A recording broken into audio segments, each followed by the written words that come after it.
సినీ పరిశ్రమలో కొత్త వివాదం మొదలైంది. అంటే ఇద్దరు వ్యక్తుల మధ్య జరిగిన ఏదైతే వివాదం ఉందో ఆ వివాదం ప్రస్తుతం ఒక మీటింగ్ ద్వారా పరిష్కరించడానికి సినిమా పెద్దలు కృషి చేస్తున్నారు. ప్రస్తుతం మనతో తమ్మారెడ్డి భరద్వాజ్ ఉన్నారు. అంటే ఎలా చూస్తారు ఇప్పుడు ఆ ఇష్యూని? మీరు కమిటీ సమావేశం అయ్యారు. అంటే మేము మీటింగ్ ద్వారా సాల్వ్ చేద్దాం మేము ప్రయత్నం చేయట్లేదు. ఇది కమిటీ ఉంది. గత 5 ఏళ్ళుగానో కమిటీ పెట్టాం. అప్పుడు జరిగినప్పటి నుంచి ఆ కమిటీ వేరియస్ కేసెస్ సార్ట్అవుట్ చేస్తూ వస్తుంది.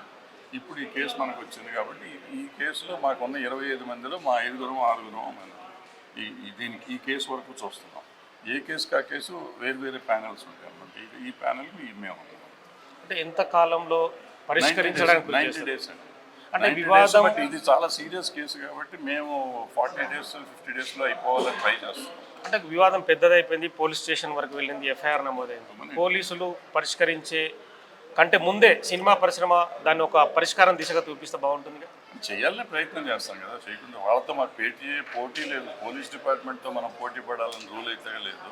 వాళ్ళు పోలీస్కి వెళ్ళారు కరెక్టే, వాళ్ళు చేసేది వాళ్ళు చేస్తారు, మనం చేసేది మనం చేసేది. పోలీస్ కొన్ని చేయగలదు, మనం కొన్ని చేయగలం. మనం చేసింది పోలీస్ చేయలేదు, పోలీస్ చేసింది మనం చేయలేదు కదా.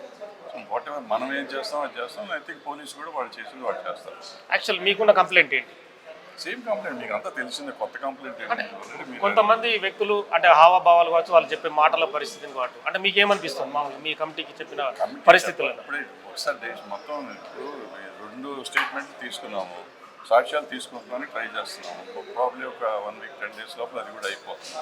దెన్ మాకు ఒక డెసిషన్కి వచ్చినాక మేము చెప్పగలం. హావభావాలను బట్టి ఏముంటుంది, ప్రతిదీ బాగానే ఉంటుంది. మీరు చెప్పినప్పుడు మీది బాగుంటుంది, నేను చెప్పినప్పుడు నాది బాగుంటుంది. రెండు కంపల్సరీ వినాల్సిందే.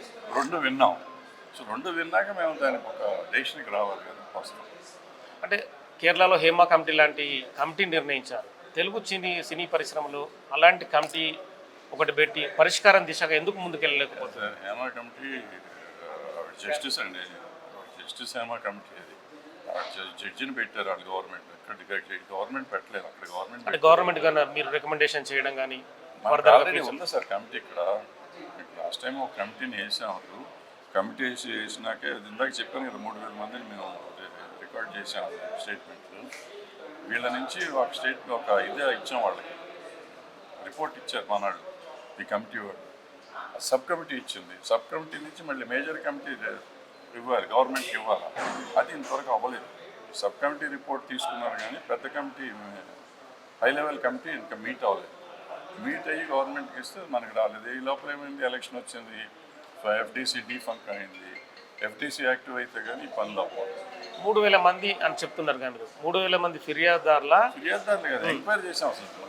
అంటే ఇటువంటి ఇండస్ట్రీలో ఏమేమి జరుగుతున్నాయని తెలియాలంటే మీరు నేను చెప్పుకుంటే మనం కూర్చుంటే రోజు ఎవడో చెప్తాడు, చెప్పిన విని చెప్పలేం కదా. ఆరోపణలు ఎన్నో వస్తుంటాయి. ఆరోపణ కాదు, జరిగిన ఎవరెవరు ఉన్నారో ఇన్వాల్వ్ అయ్యి ఉండాలి. పని చేస్తున్న వాళ్ళు 3000 మంది వర్క్ చేస్తున్న సినీ పరిశ్రమ పని చేస్తున్న వర్కర్స్ దగ్గరికి వెళ్ళి మీరు ఏం సమస్యలు ఎదుర్కొంటున్నారు అని అడిగితే వాళ్ళు చెప్తారు కదా. కొంతమంది పేర్లు చెప్పవచ్చు, కొంతమంది పేర్లు చెప్పకపోవచ్చు, కొంతమంది యాక్ట్ ఏంటో చెప్పవచ్చు. సో ఇవన్నీ ఎంక్వైరీ చేసి అది ఒక రిపోర్ట్ తయారు చేస్తారు. చాలా మంది రెగ్యులర్గా ఆరోపిస్తున్నారు, అంటే కాస్టింగ్ కాస్ట్ అనేది పెరిగిపోయింది, అంటే రకరకాల ఆరోపణలు మీరు చేస్తారు. అంటే సినీ పరిశ్రమలో మీరు ఎన్నో ఏళ్ళుగా చూస్తున్నారు. అంటే వాటికి పరిష్కారం కనుగొనే దిశగా ఏం చెప్పదలుచుకున్నారు? పరిష్కారం అయింది ఉండదండి. పరిష్కారం ఎక్కడ ఉంటాను చెప్పండి. ఊరికే చెప్పేసి నేను చెప్పాలంటే మీ మైక్ దొరికిందని చెప్పమంటే ఏదైనా చెప్పాలి. అంత ఈజీగా అవుతుంది? అది ఈజీ కాదు, ఇట్స్ పాసిబుల్. ఇప్పుడు మీరు ఒకటి, నేను ఒకటి, నేను ఒకటి, ఏదో ఉంటుంది. మీ ఆఫీస్లో ఏం జరిగిందో నాకు తెలియదు, నా ఆఫీస్లో ఏం జరిగిందో మీకు తెలియదు. అన్లెస్ అవతల వాళ్ళు వచ్చి కంప్లైంట్ చేస్తారు. కొంతమంది పర్పెచువల్గా ఉంటారు, కంపల్సరీ చేస్తూ ఉంటారు. 1, 2, 3, 4, 5 సార్లు చేసినారు. వాళ్ళ వరకు మనకు తెలుస్తుంది.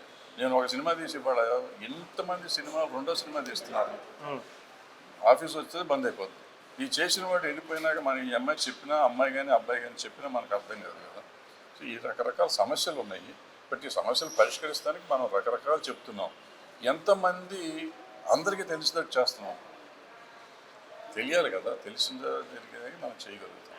ఇప్పుడు ఆరోపించబడుతున్న వ్యక్తి ఎవరైతే ఉన్నారో వాళ్ళ భార్య కూడా ఈ వ్యవహారానికి పురిగొల్పింది అనేది ఆరోపణ.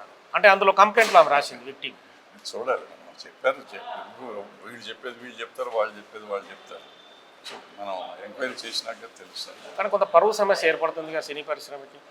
అంటే మీడియాలో పెద్ద ఎత్తున సార్ రోజు జరుగుతూనే ఉంటాయి, ఏదో ఒకటి జరుగుతుంది. మనకు అంత పరువు ఉందనుకుంటే ఉంటుందా?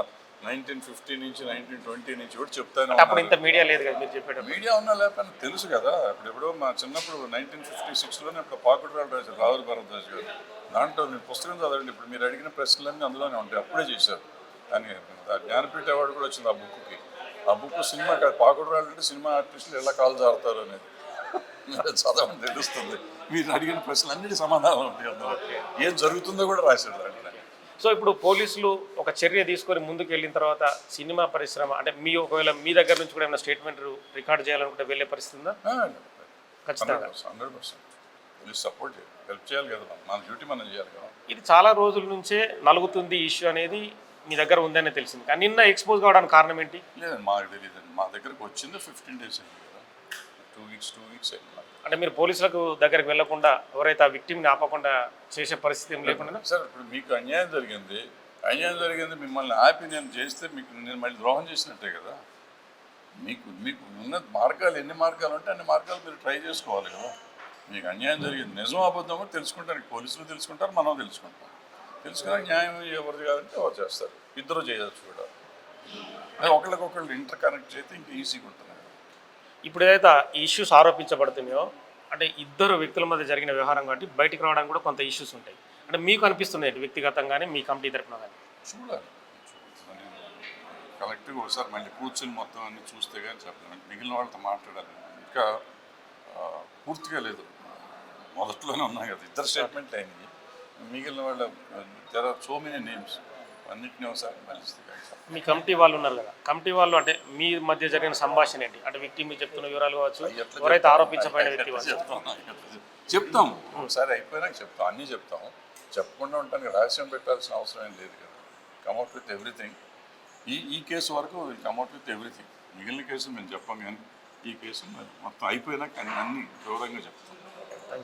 సో మొత్తానికైతే తమ్మారెడ్డి భరద్వాజ గారు కానీ మిగతా సినీ పరిశ్రమ కమిటీ కానీ ఖచ్చితంగా ఎవరైతే ఆరోపించబడుతున్న షేక్ జానీ పాషా కొరియోగ్రాఫర్ కావచ్చు, ఆరోపించబడుతున్న విక్టిమ్ ఎవరైతే ఉన్నారో డి షో ద్వారా కనెక్ట్ అయిన కొరియోగ్రాఫర్ మహిళా కొరియోగ్రాఫర్ కావచ్చు, సో వాళ్ళకి సంబంధించిన స్టేట్మెంట్స్ కానీ మిగతా వివరాలు సేకరించిన తర్వాతనే ఈ కేసుని మరింత ముందుకు తీసుకెళ్తామంటున్నారు. మొత్తం 90 రోజులు కమిటీ నివేదిక అంటున్నారు, కానీ 40-45 రోజులనే పరిష్కారం దిశగా ముందుకెళ్తామంటున్నారు. పోలీస్ కేసులకు సంబంధించి కూడా తమ స్టేట్మెంట్ ఇవ్వడానికి కూడా ఖచ్చితంగా కమిటీ సభ్యులను కూడా రెడీగా ఉన్నామని చెప్తున్నారు. పోస్టింగ్ కార్డ్స్ను ఆపాలనేదే తమ ప్రయత్నం అని చెప్తున్నారు. ఈ ఏవైతే వివాదాలు ఉన్నాయో 1950s నుంచే ఉన్నాయని చెప్పి తమ్మారెడ్డి భరద్వాజ చెప్తున్న పరిస్థితి. With cameraman Satish, Nagesh, Big TV. For more videos like this, subscribe Big TV channel.